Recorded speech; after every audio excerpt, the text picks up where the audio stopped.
In this chapter, it's almost amusing because we're doing one of the easiest of the moves in Argentine tango, which is a dance that doesn't have a lot of easy moves.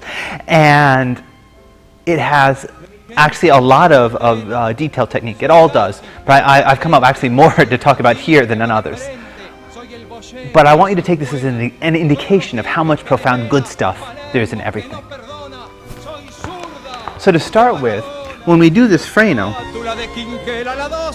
usually I go to the outside foot, but I can actually go to either place. So we can go side freno where I trap her and pivot her in, or I can do side freno where I'm outside and then I pivot her in. Which is what we taught before, right? Which is what we taught before. And the two different places have different feelings. So if I do inside here, and then as I pivot, you'll notice that with my right foot, I'm going to draw it in and turn it out. In and turn out. Then that actually ends with her closer to me. So that's one feeling. Actually, they both end up with her close to me.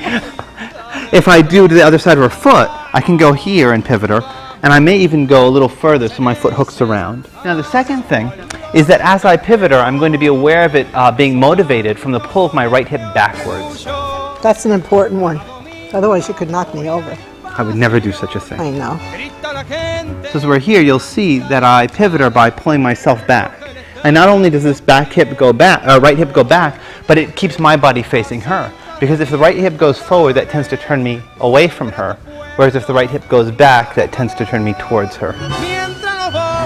After that, it's custom that you're going to wait for her to walk over.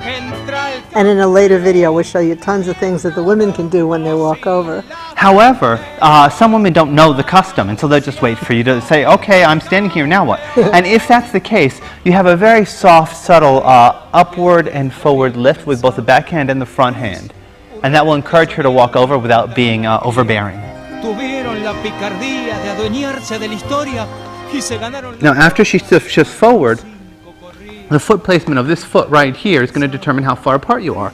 So if I shift my foot here and it's way out here, we'll end up pretty far.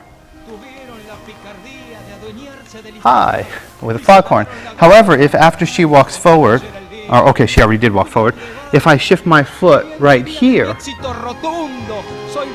Hi. we'll end up pretty close. So I want you to be aware of the way your right foot, the placement after the shift, determines the distance. And the final thing, as she hits the freno, I want you to be aware that you can also block her from walking over. So as we're here, if I put my leg here where my thigh's really out, she can't move her thigh over. I have to really work at it. So I've stopped her from walking over. And then if I pull my right hip back and lower my leg, now there's lots of room. So you can also block her as well as encouraging her.